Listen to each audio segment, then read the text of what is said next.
José Cláudio Ribeiro da Silva e Maria do Espírito Santo da Silva foram assassinados em 2011, numa estrada da região de Nova Ipixuna, no Pará. Um crime anunciado e cuja emboscada interrompeu a luta e a militância de duas figuras centrais para a região e, por consequência, para o mundo em defesa das florestas.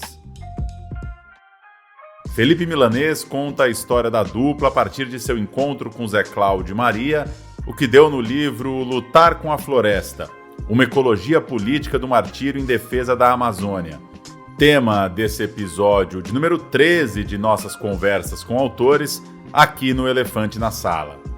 Eu sou Paulo Júnior e você acompanha os papos nos tocadores, no YouTube e no nosso site. Felipe é sociólogo, ecologista político e professor na Federal da Bahia. Felipe, queria começar falando da sua aproximação e relação com Maria e Zé Cláudio, como essas pessoas surgem para você e por que esse casal te remeteu a esse desejo de pesquisa, de militância. Obrigado, Paulo, oportunidade de estar aqui no podcast, conversando sobre esse trabalho que eu venho fazendo nas últimas décadas já, que já são 15 anos, a respeito da luta de Zé Cláudio e Maria e da luta deles com a floresta, dela e também da luta por justiça com a família. Essa pergunta me leva para eu imaginar como é que eu era há 15 anos atrás, que momento que a gente estava vivendo no Brasil há 15 anos atrás, e que momento que Zé Cláudio e Maria viviam logo antes deles serem assassinados. Há 15 anos atrás, o Brasil vivia um período parecia que a democracia era sólida, que havia um projeto de país associado ao crescimento econômico, e o desmatamento na Amazônia estava em queda, e isso representava um certo sucesso de uma política de crescimento associada à proteção ambiental, e isso levava também a uma análise mais cuidadosa de quem andava em campo na Amazônia, de ver que havia outros projetos que eram contraditórios a essa questão da queda do desmatamento, que era a construção de usinas hidrelétricas, A gente já vinha com a construção de Santo Antônio e Jirau no Rio Madeira, Belo Monte, que estava sendo anunciada, estava sendo imposta com violência e autoritarismo de cima para baixo, no Rio Xingu, e a construção de grandes frigoríficos, sobretudo no sul, nas margens sul e leste da Amazônia, então atingindo bastante o Pará, e também uma expansão da soja. Isso provocava um mal-estar de que alguma coisa ruim estava acontecendo, ainda que o desmatamento caía. E eu fui investigar, eu trabalhava nessa época como jornalista, eu ainda estava descobrindo muito como me aprofundar mais nesses grandes debates que envolviam a Amazônia. Eu já tinha muito interesse pela Amazônia, eu era apaixonado pelo trabalho com povos indígenas que eu vinha fazendo após uma experiência de trabalho na FUNAI. Eu fui fazer uma investigação no sul e sudeste do Pará, que é uma região marcada por Carajás, pelo impacto da chegada da Vale, pelas usinas siderúrgicas que consumiam carvão florestal. Eu já tinha estado algumas vezes nessa região, eu trabalho com os Kayapó, com os Xikrin, povos indígenas da região, e também já tinha contato com uma pessoa extraordinária dos movimentos sociais, que é o advogado da Comissão Pastoral da Terra, o José Batista Afonso. A gente já conversava bastante, ele era uma fonte importante para mim, uma grande referência para os jornalistas que trabalham na região. E ele me falou da situação de Zé Cláudio e Maria, de que no assentamento onde eles viviam tinha carvão, que eles eram um casal muito especial, muito ambientalistas, que eu ia gostar de conhecer eles, e que era importante de eu ajudar a fazer alguma coisa, tentar chamar atenção na mídia do caso deles. E assim eu fui passar um sábado, acho que foi no dia 10 de outubro de 2010, outubro ainda é época de seca, tinha bastante Já não tinha tanto queimada como uns anos atrás, mas a gente via queimada, eu vi queimadas, pasto sendo queimado e um pouco de floresta também, no trajeto de ida e volta. E assim eu passei um dia com eles. Foi quando eu conheci Maria e Zé Cláudio, fui muito bem recebido, fiz e fui fazer entrevistas com ele, entrevistas assim bem abertas. Era para a gente se conhecer, para conhecer o trabalho deles. Eu vinha imaginando, eu tinha vontade de fazer um documentário sobre a luta ambiental na região. Ao final desse dia, eu fiquei muito cativado com eles, encantados, preocupados. A situação de ameaça de morte era muito presente e eu não tinha tido tantas experiências, já tinha tido algumas, mas poucas, de me aproximar de defensores ambientais que estivessem numa situação de vulnerabilidade e risco. E o que fazer diante dessas situações, né? Como jornalista, denunciar, mas como denunciar? Como a gente pode se posicionar? Como eu posso escrever a respeito sem piorar a situação, sem expor mais as pessoas, sabe?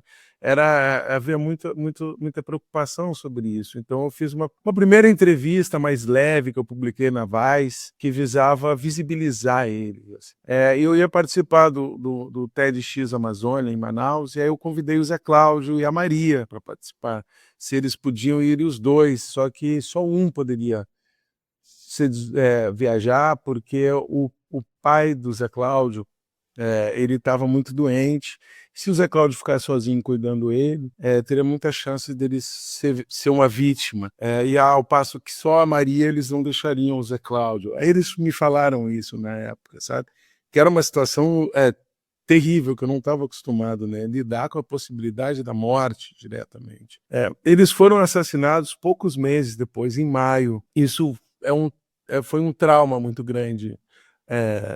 Um choque imenso na região, para os movimentos sociais, uma bomba para as famílias de Zé Cláudio, para a família de Maria, e pessoalmente para mim uma situação muito transformadora mesmo, em vários sentidos, assim, né?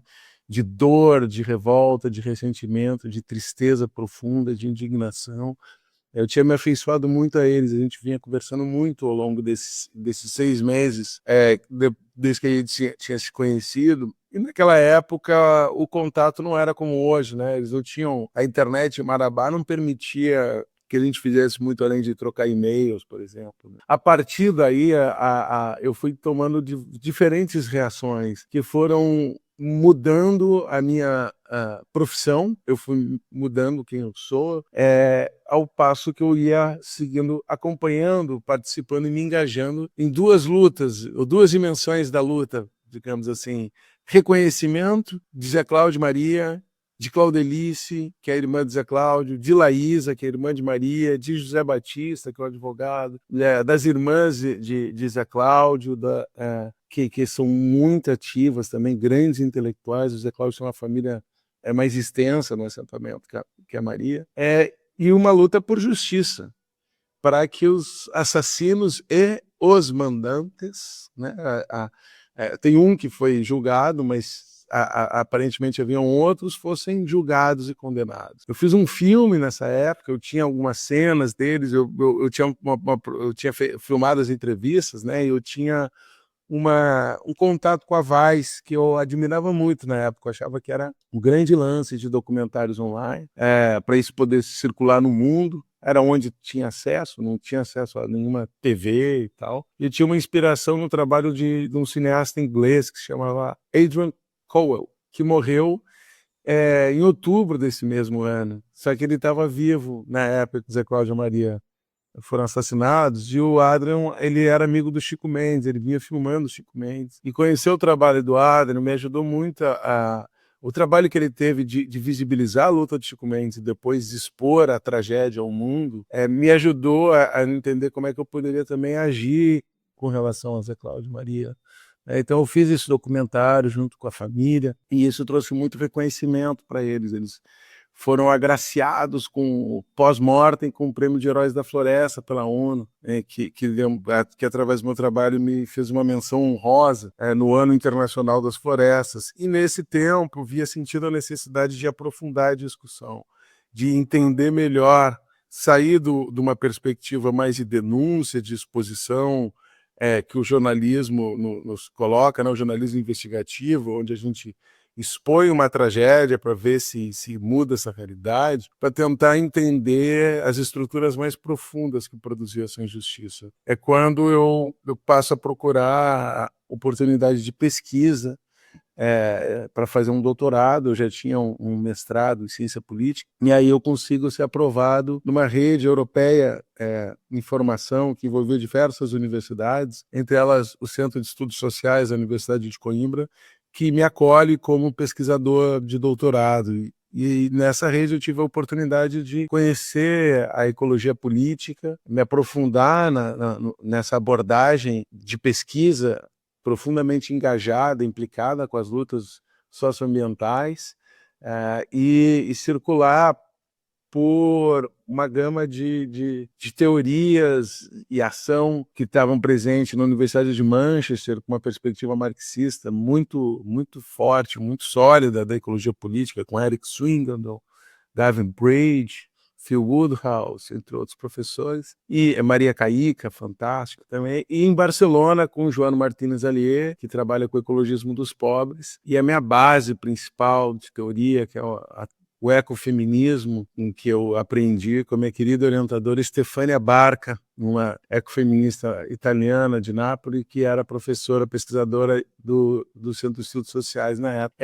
Esse caminho, eu vou aprendendo ecologia política e vou tentando interpretar esse caso, eu vou buscando ferramentas analíticas que me ajudassem a ter uma atenção à luta de Zé Cláudio Maria, a entender que o assassinato desse casal não era um crime a mais de uma estatística da brutal desigualdade do Brasil, dessa concentração absurda de terra no campo, da violência do agronegócio. Era isso, mas era também um assassinato de experiências de vida, de pensamento, de amor, de um conhecimento profundo da floresta, e uma morte que nos matava a todos e todas, no sentido de que todo mundo perdia, toda a humanidade perdia com essa experiência brilhante dos castanheiros e das castanheiras, né, de uma origem indígena e afrodiaspórica, de matriz de pensamento, que conseguia construir na Amazônia uma relação de proteção, de habitabilidade, de beleza, de convívio. Então eu começo a buscar ferramentas para entender o pensamento de Zé Cláudio Maria. Isso leva alguns anos de cuidado psicológico, de cuidado em vários sentidos, de cuidado com familiares, de cuidado com a justiça, para que eu conseguisse encontrar como escrever em livro. A tese de doutorado que eu fiz a respeito do tema, ela foi defendida no final de 2015 na Universidade de Coimbra. Em 2013 foi o julgamento de Zé Cláudio Maria, em primeira instância, que foi um absurdo. Em 2016, há dois fatos que marcam o ano com relação ao crime. O primeiro é o golpe contra Dilma Rousseff, contra a democracia, né, que atinge o governo da Dilma. E o segundo é o julgamento em segunda instância em Belém no segundo semestre, inclusive próximo assim, né, do julgamento do caso do golpe. Isso mexeu muito comigo, né, porque eu passei a entender que esse caso ele anunciava uma situação difícil que iria vir no futuro no Brasil. Ele não era um caso isolado, mas ele era realmente um caso estrutural, analítico, da gente, e revelador das grandes contradições no Brasil. Então eu passei a tentar entender o pensamento de Zé Cláudio Maria, a honrar e reconhecer sua sabedoria, e também analisar como é que a brutalidade que atingiu eles, ela movia estruturas muito mais amplas.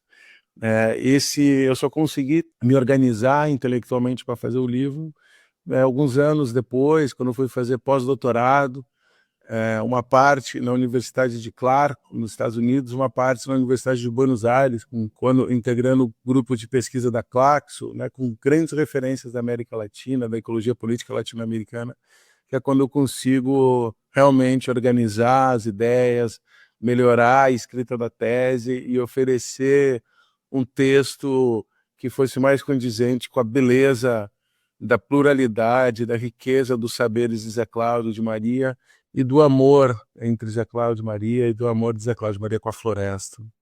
Muito legal, Felipe, conhecer todo esse panorama. E aí, queria entrar um pouco mais num contexto. A gente fala de madeireiros, carvoeiros, pecuaristas, fazendeiros, no geral em especuladores da terra, né? Gente que está sondando, se articulando nos bastidores, enfim. Como a banda toca nesse Brasil de pressões, ameaças, chantagens, dificuldades, como que isso vai se dando na prática? Uma coisa que conforme eu fui analisando pela ecologia política feminista e pela forma como Zé Cláudio e Maria narravam a história da região, foi primeiro me chamar a atenção para esse vocabulário do capitalismo que chega lá. A masculinização desse vocabulário. São os garimpeiros, são os madeireiros, são os grileiros, são os fazendeiros, são os pecuaristas. É uma chegada do avanço de uma fronteira que carrega uma estrutura militar de avanço, né, marcando uma fronteira de devastação, de destruição. Aonde vai chegando esse complô, vai se tornando terra arrasada em vários sentidos. A floresta vai para o chão, vem fogo, vem pasto, vem violência em diversas dimensões. Não é só uma dimensão da violência, não é só a violência do assassinato. A violência ela opera em vários sentidos, ela opera contra a floresta, ela opera contra a natureza, ela opera contra aqueles grupos sociais que estão lá, ela opera contra as mulheres, ela opera contra os povos indígenas, contra as populações tradicionais. Essa fronteira que se expande nessas regiões da Amazônia, elas, nesse período, a gente falava ainda mais de fronteira, porque parece que a coisa vinha vindo ainda de um jeito mais territorial, né? Hoje, mudou um pouco essa situação física da fronteira por conta da tecnologia também, né? Então já é permitido que se abram células cancerígenas em diferentes espaços, não só como um avanço como através do arco do desmatamento, mas se pulverizou a destruição da floresta por dentro dela mesmo, né? Através do garimpo, narcotráfico, esse vocabulário do patriarcado, do capitalismo, do colonialismo, ele se multiplicou ainda mais nos últimos anos, né? Isso é diretamente implicado com São Paulo. Essa operação do PCC que aconteceu na Faria Lima, ela poderia acontecer também de todos esses grandes bandidos da Amazônia, também na Faria Lima, na Paulista, na Gávea, no Rio de Janeiro, nos lugares mais nobres de Porto Alegre, de Belo Horizonte, que são os lugares da onde expande o patriarcado, expande essas estruturas de destruição. O que eu fui aprendendo, vendo lá na região, é que há uma desigualdade tremenda de poder na disputa pelo acesso aos recursos naturais, que acontece em campo, e a gente só entende quando a gente tem uma abertura mais ampla do olhar. Entre o Zé Cláudio e a Maria e os pistoleiros que assassinaram eles, ou aquele mesmo fazendeiro pequeno que estava tentando se virar um grande fazendeiro grilando lotes dentro do assentamento, né, que é o Zé Rodrigues, não haveria uma desigualdade tão grande, digamos assim, entre esses indivíduos.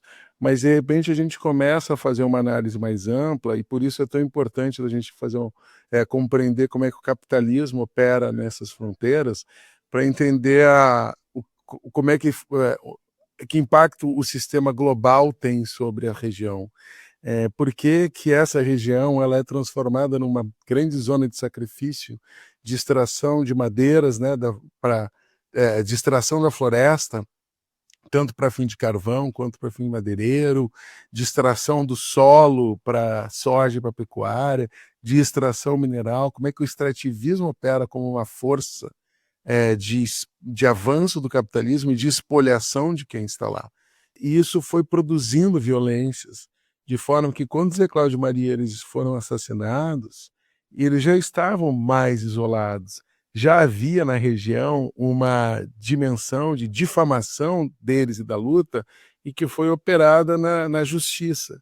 Então havia interesses econômicos na morte deles, isso aglutinava a classe dominante da região, junto com o poder judiciário, junto com a polícia. O delegado teve uma postura, o delegado que fez a investigação pela Polícia Civil, teve uma postura de tentar limitar a sangria desse caso para ser apenas um dos mandantes. O juiz do caso, por 3 vezes, ele negou a prisão preventiva dos réus até que eles fugissem. Ele levou anos, levou meses, aliás, né, para eles serem capturados. Depois eles fugiram. Então, uma série de facilitações para a destruição, uma série de facilitações para a acumulação do capitalismo, para a expansão do individualismo, do neoliberalismo, que vai construindo uma ideia de ser sozinho e de se dar bem sozinho. Tudo isso que eu estou contando, o Zé Cláudio e Maria tinham plena consciência, e eles falavam, e eles falam isso, eles contam na entrevista.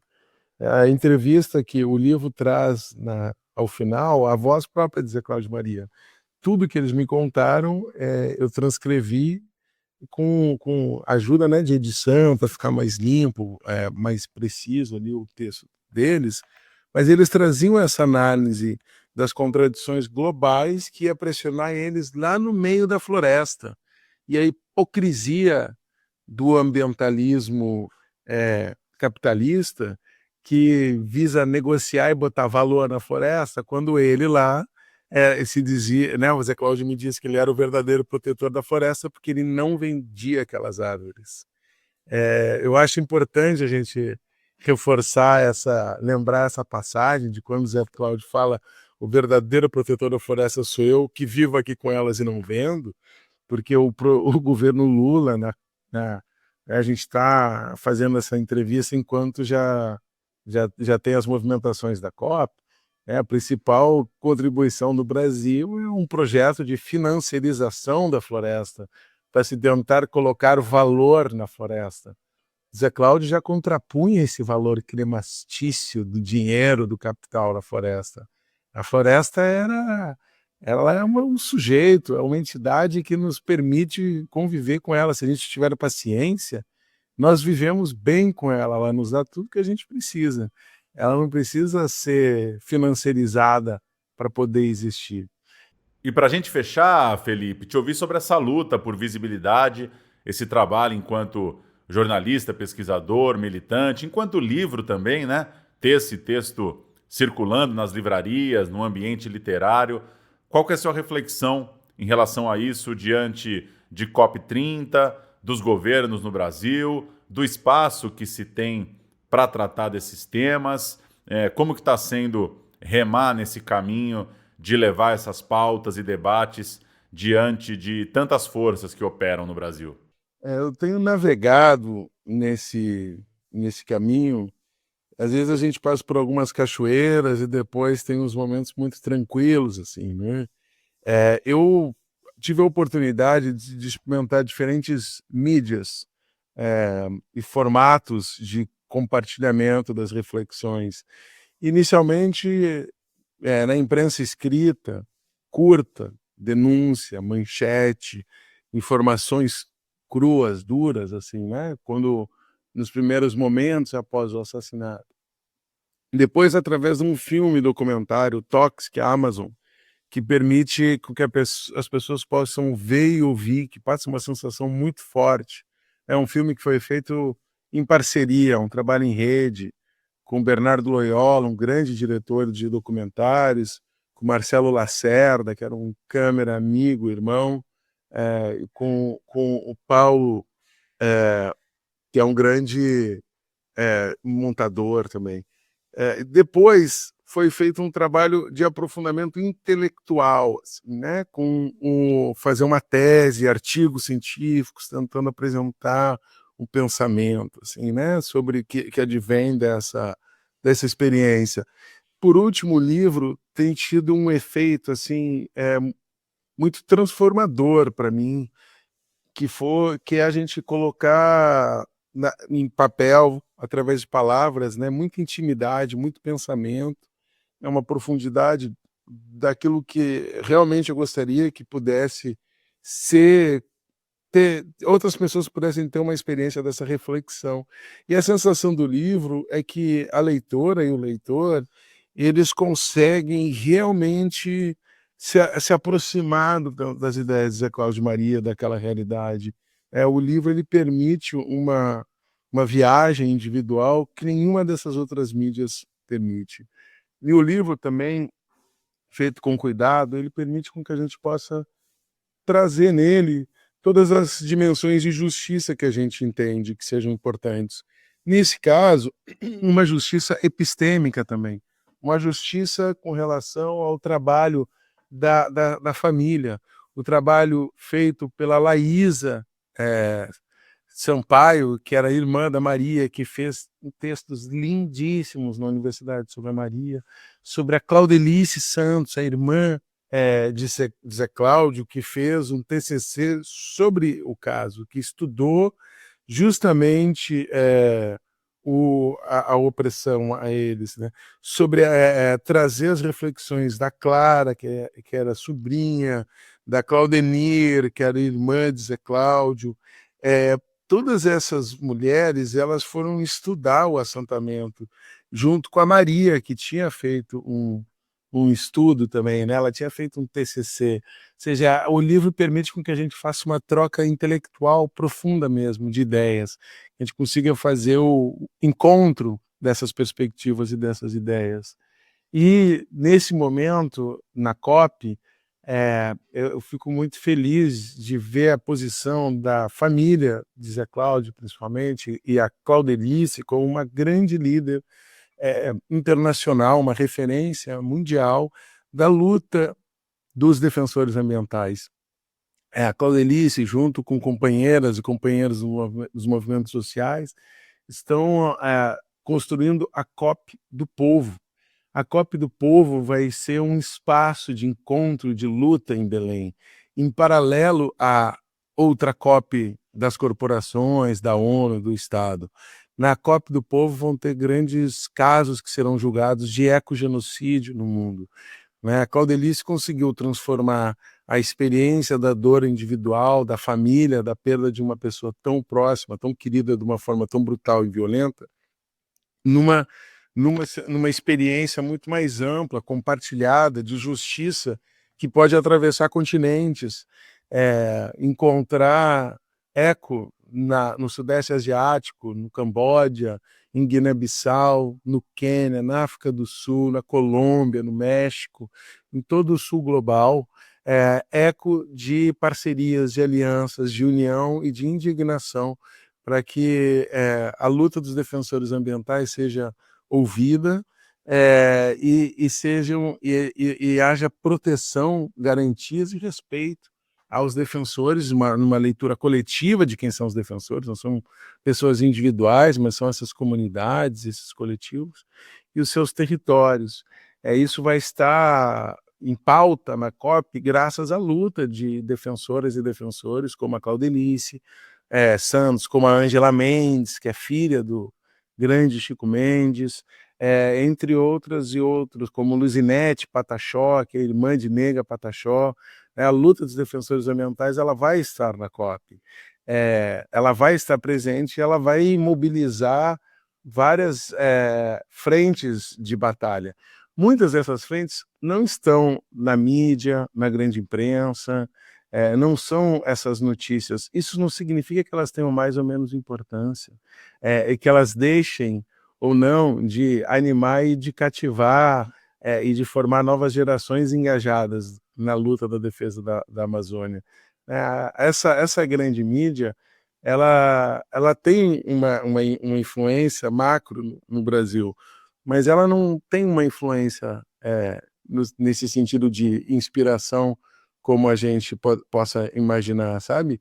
Há um mundo que anda à parte dela e que vai seguir se reproduzindo, felizmente. Todos os anos, uma semana depois do assassinato, em geral, que foi no dia 24 de maio de 2011, né, todos os anos, aí no início de junho, os movimentos sociais da região organizam a Romaria dos Mártires da Floresta, né, um processo liderado pelos familiares de Cláudio Maria na luta por justiça e em memória.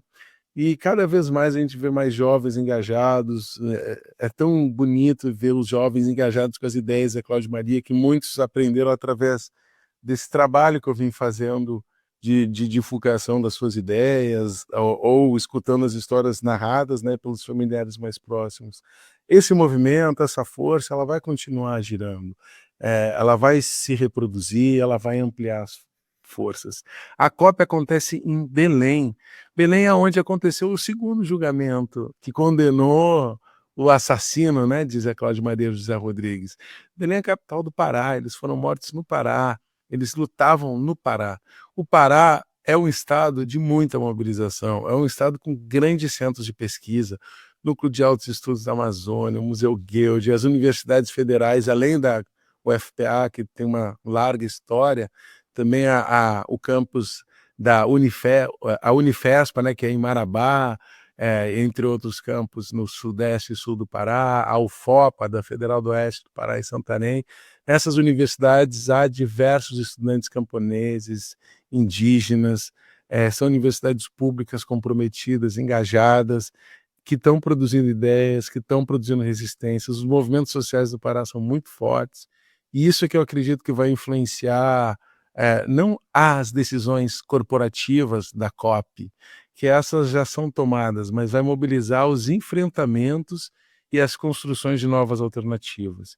E eu acredito que o livro tem uma contribuição nesse sentido, porque ele não é um livro individualista meu, não é um livro centrado no meu pensamento, nas minhas ideias, mas é a partir da relação que eu consegui estabelecer com a memória de um casal que se amava, que lutava junto em defesa da floresta, que lutava com a floresta, que colhiam castanhas, frutas, andiroba, extraíam óleos, e acreditavam que a gente poderia ter uma boa vida em convívio com o planeta, com a floresta. Eu continuo acreditando nisso. Eu acho que quem conseguir ler o livro até o final e ler as entrevistas de Zé Cláudio vai terminar o livro com dor e com esperança. Maravilha, Felipe. Obrigado por compartilhar suas ideias por aqui. E seguimos, esperando que lutar com a floresta continue rendendo conversas por aí. Um abraço. Obrigado, viu, Paulo? E aí, né, se você tem coragem de lutar, lute, porque é antes morrer lutando do que morrer omisso, como me disse Zé Cláudio, né, e vamos ter ousadia, né, que a ousadia, segundo a Maria, é o que movimenta a luta, né? Então, temos que chegar na COP com coragem e com ousadia. Obrigado, viu, Val?